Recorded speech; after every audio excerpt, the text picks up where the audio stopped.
Bismillahirrahmanirrahim. Assalamualaikum warahmatullahi wabarakatuh. Salam sejahtera dan salam Malaysia Madani.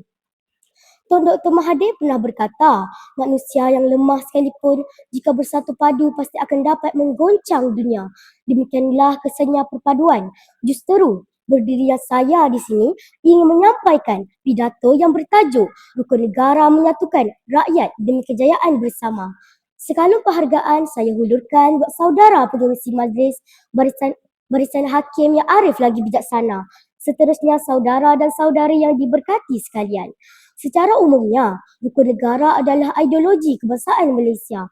Rukun Negara telah dibentuk pada 31 Ogos 1970 oleh Majlis Gerakan Negara, iaitu setahun selepas berlakunya tragedi 13 Mei 1969 yang menghancurkan perpaduan dan ketenteraman negara. Di bawah Rukun Negara, rakyat Malaysia berikrar untuk mencapai perpaduan dan kejayaan berdasarkan prinsip-prinsip yang berikut: kepercayaan kepada Tuhan, kesetiaan kepada raja dan negara, keluhuran perlembagaan, kedaulatan undang-undang serta kesopanan dan kesusilaan. Oleh itu, mauduk pidato pada hari ini menuntut kita memahami dan menghayati rukun negara yang menyatukan semua demi kejayaan rakyat Malaysia. Saudara dan saudari sekalian, mauduk pertama, kepercayaan kepada Tuhan membawa kepada kejayaan rakyat. Manusia tidak boleh lari daripada kehidupan ingin bertuhan yang akan menjadikan kehidupan mereka ke arah kebaikan dan kebenaran. Rakyat Malaysia tanpa mengira agama yang meletakkan Tuhan sebagai tonggak teratas boleh dijadikan pendorong perjuangan dan pengorbanan yang tidak terhingga.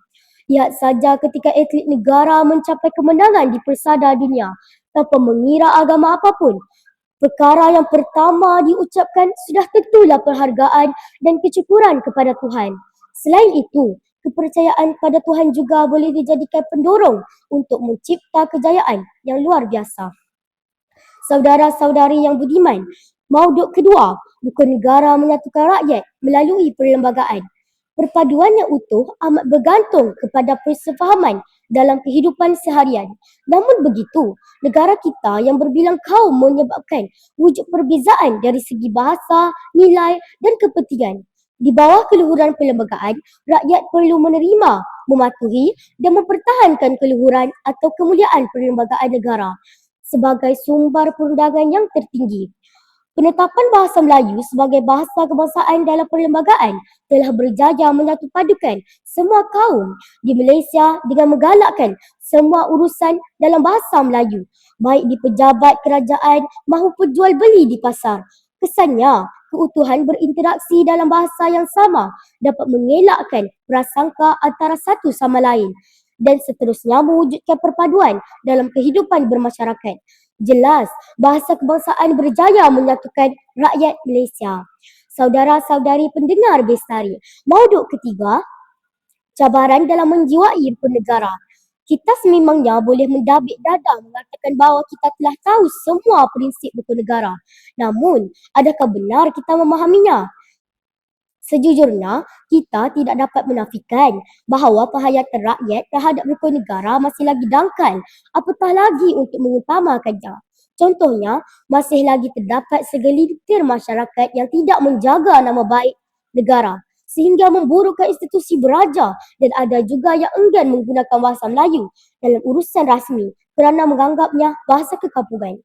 Masalah inilah yang menjadikan cabaran yang perlu segera diatasi supaya tidak menjadi barah dalam masyarakat seterusnya, menghancurkan perpaduan yang cuba kita bina ini. Masalah ini jika dibiarkan melarat mengancam perpaduan yang telah kita bina. Oleh itu, cabaran mengekalkan keharmonian perlu ditangani dengan sebaiknya. Ibarat menarik rambut dari tepung, rambut tidak putus, tepung tak berselerak. Kesimpulannya, negara kita sangat unik acuannya.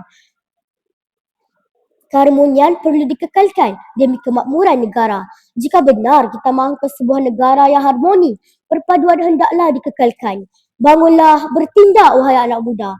Hendak seribu daya, tak hendak seribu dalih. Agar perpaduan yang utuh terus menjadi nadi penggerak dalam mengekalkan keharmonian bangsa yang erat. Kerana saya yakin dan percaya bahawa rukun negara menyatukan rakyat demi kejayaan bersama. Sekian, terima kasih.